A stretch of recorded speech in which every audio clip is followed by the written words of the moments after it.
மகளை கல்யாணம் பண்ணியிருக்கான். அதாவது இப்போ என்ன பிரச்சனை என்ற இஸ்லாத்தில் அது உண்டு. என்ன உண்டு என்று சொன்னால், ஒரு மனிதன் வந்து தன்னுடைய சித்தப்பா பெரியப்பா அவங்களுடைய மகளை கல்யாணம் பண்ணிக்கலாம். ஒரு ஆம்பளை இருக்கிறான், அவள் சித்தப்பா மகள்ங்கிறவ வந்து தங்கச்சின்னு சொல்லி வைக்கிறோம், அதனால கல்யாணம் பண்ணிக்கலாம். அதே மாதிரி சின்னம்மா பெரியம்மா மகள் இருந்தாலும் கல்யாணம் பண்ணிக்கலாம். ஆனால் நடைமுறையில் அதுக்கு என்ன பேர், நம்ம சகோதரின்னு சொல்லிடுறோம். சகோதரின்னு சொல்லும் பொழுது சகோதரி எப்படி கல்யாணம் பண்ணுறது என்கிற ஒரு அடிப்படையில் இந்த ஒரு கேள்வி கேட்கப்படுகிறது. இப்போ இந்த சகோதரி அண்ணன் தங்க சொல்கிறத விட்டுருவோம், பொதுவாக நம்ம சிந்திச்சு பார்ப்போம். எப்படி பார்ப்போம் என்று கேட்டால், இப்போ என்னுடைய அத்தைன்னு சொல்கிறீங்கல்ல, இந்து மக்கள் அத்தைன்னு நாங்கள் மாமின்னு சொல்லுவோம். அத்தைன்னா யாருன்னா தகப்பனோடு பிறந்த சகோதரிக்கு தான் அத்தைன்னு சொல்கிறது. எங்கள் அப்பாவுடைய ஒரு அக்கா இருக்கிறாங்கன்னு வைங்களேன், ஆமாம், அந்த அக்காவுக்கு ஒரு புள்ள மக இருக்கா, அவளை கல்யாணம் பண்ணிக்கலாமா? கல்யாணம் பண்ணிக்கலாம், எல்லாருமே பண்ணிக்கலாங்கிறீங்க. அதாவது என் தகப்பனோடு பிறந்த பொம்புளை, அந்த பொம்புளையுடைய மகள் இருப்பாளே ஆனால் கல்யாணம் பண்ணிக்கலாங்கிறீங்க. என் தகப்பனோட பிறந்த ஆம்பளை, அவன் மகளை கல்யாணம் பண்ணக்கூடாதுன்றது ஒரு சொல்கிறீங்க. நாங்கள் என்ன ரெண்டையும் ஒன்றா பார்க்குறோம். எப்படி ஒன்றா பார்க்குறோம்? தாயுடைய கருவறையில் தான் என் தகப்பனாரும் இருந்தார், அந்த கருவறையில் தான் என் தகப்பனாருடைய அண்ணனோ தம்பியோ இருந்தார், அந்த கருவறையில் தான் என் தகப்பனாருடைய அக்காவோ தங்கச்சியோ இருந்தாங்க.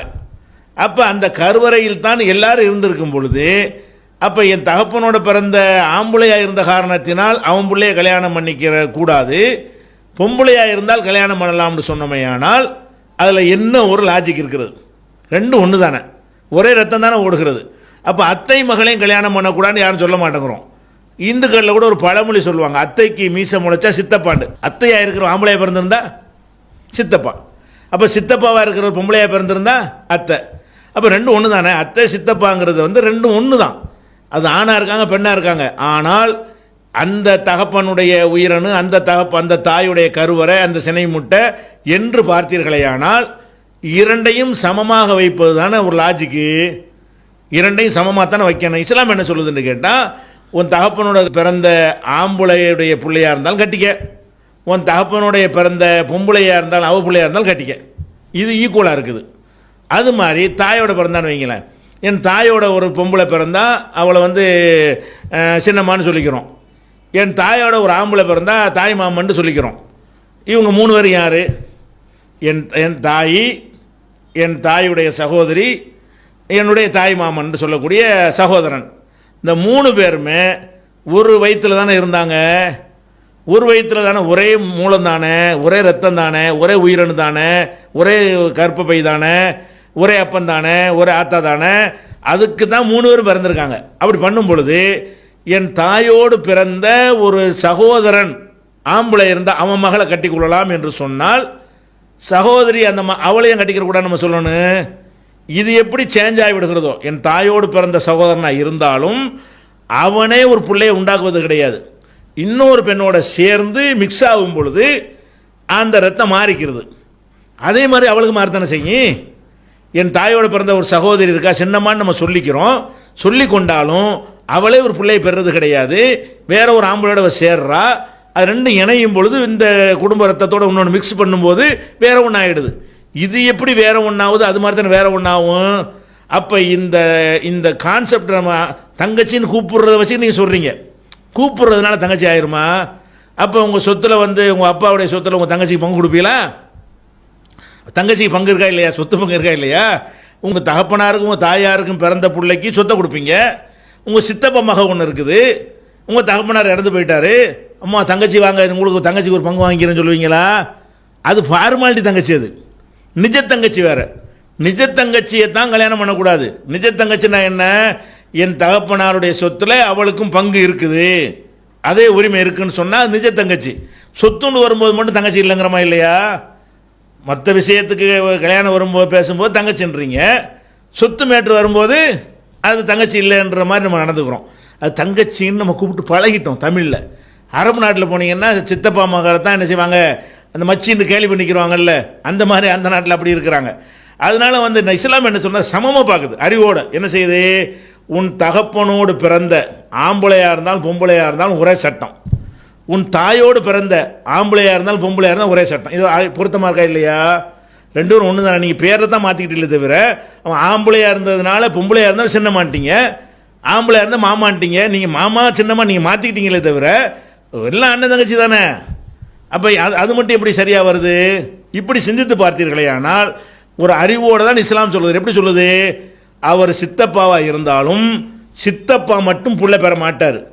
இன்னொருத்தையை கல்யாணம் பண்ணுவாங்க, அவங்க வேற ஒரு ஆளாக இருப்பாங்க.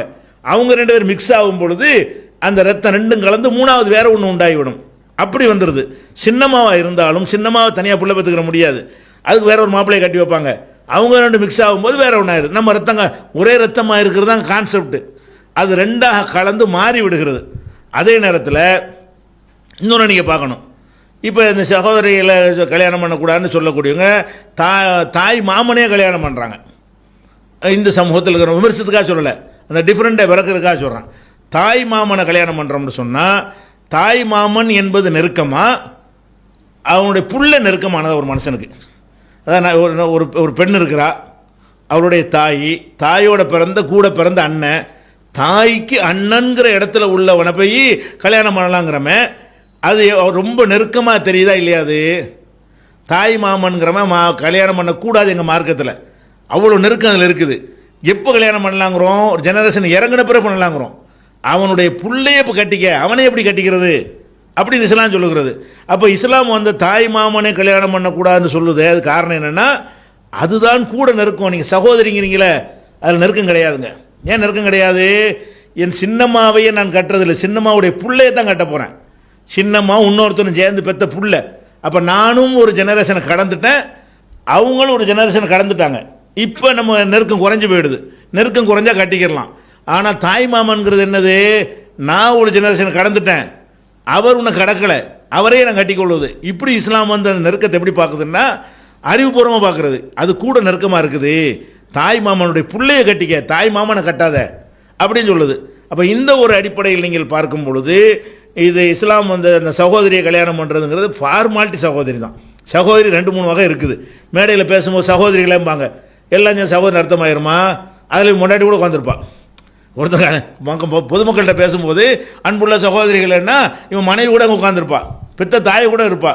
சகோதரிங்கிறோம், அது சும்மா ஃபார்மாலிட்டி. அது சகோதரி ஆயிருமா அதெல்லாம்? அப்போ சகோதரிகள் எல்லாம் சேர்ந்து வீட்டில் பங்கு தாங்கன்னு கேட்டு வருவாங்களா? நீங்கள் தானே சகோதரன் கூப்பிட்டீங்க, சோறு தாங்கன்னு கேட்க முடியுமா? இப்போ சகோதரிங்கிற சொல்வதனால் சகோதரி கிடையாது, அது சகோதரியா? சகோதரினா உங்கள் அம்மாவுக்கும் உங்கள் அப்பாவுக்கும் பிறந்தால் மட்டும்தான் சகோதரி. இஸ்லாம் சொல்லுது சகோதரி என்பது உண்மை சகோதரி, ஃபார்மாலிட்டி சகோதரி. உண்மை சகோதரி யார் என்று கேட்டால், யார் வந்து உங்கள் தகப்பனுக்கு பிறந்தார்களோ, யார் உங்கள் தாய்க்கு பிறந்தார்களோ அவங்கள சகோதரி. 3 இஸ்லாம் சகோதரிங்குது. எந்த 3? இப்போ என் தகப்பனார் இருக்கார், அவர் வேற ஒரு கல்யாணம் பண்ணி ஒரு பிள்ளையை பெற்கிறார், அதை சகோதரின்னு சொல்லலாம். ஏன்? தாய் வேறையாக இருந்தாலும் 2 பேருக்கும் தகப்பன் ஒன்று, அதை சொல்லலாம். என் தாய் இருக்கிறாங்க, அவங்க வேற தகப்பனார் இறந்தவுடனே வேற ஒரு கல்யாணம் பண்ணி பிள்ளை பெற்றாங்கன்னு வைங்க, அது தகப்பன் 2 பேருக்கு வேறையாக இருந்தாலும் இவனுக்கு எங்கள் அம்மா தான் தாய், எனக்கு அம்மா தான் தாய். இது தாய் வழி சகோதரன். 3வது என்ன? தாயின் தகப்பன் ஒன்றா இருக்கிறது. அப்போ சகோதரின்னு சொல்வதாக இருந்தால் 2 பேருக்கும் தகப்பன் மட்டும் ஒன்றா இருக்கணும், 2 பேருக்கும் தாய் மட்டும் ஒன்றா இருக்கணும், அல்ல 2 பேருக்கும் தாயும் தந்தையும் ஒன்றா இருக்கணும். இந்த உறவு தான் சகோதரி. மற்றதெல்லாம் நீங்களாக சொல்லிக் கொள்ளக்கூடிய சகோதரியை தவிர உங்கள் தாய்க்கு பிறக்காத யாரும் உங்கள் சகோதரி ஆக முடியாது, உங்கள் தகப்பனுக்கு பிறக்காத யாரும் உங்கள் சகோதரி ஆக முடியாது. உறவுகளுக்கு பேர் வைத்துக் கொள்வது, நம்மளாக உண்டாக்கி கொள்வது நிஜ சகோதரி இல்லை. இந்த லாஜிக் அடிப்படையில் தான் இஸ்லாம் என்ன சொல்லுதுன்னா, தாராளமாக பண்ணிக்க, கல்யாணம் பண்ணிக்கிற சகோதரி கிடையாது அவங்க, இவங்க தான் சகோதரி. அப்போ இஸ்லாத்துலேயும் சகோதரி கல்யாணம் பண்ணக்கூடாத சட்டம். சகோதரி யார்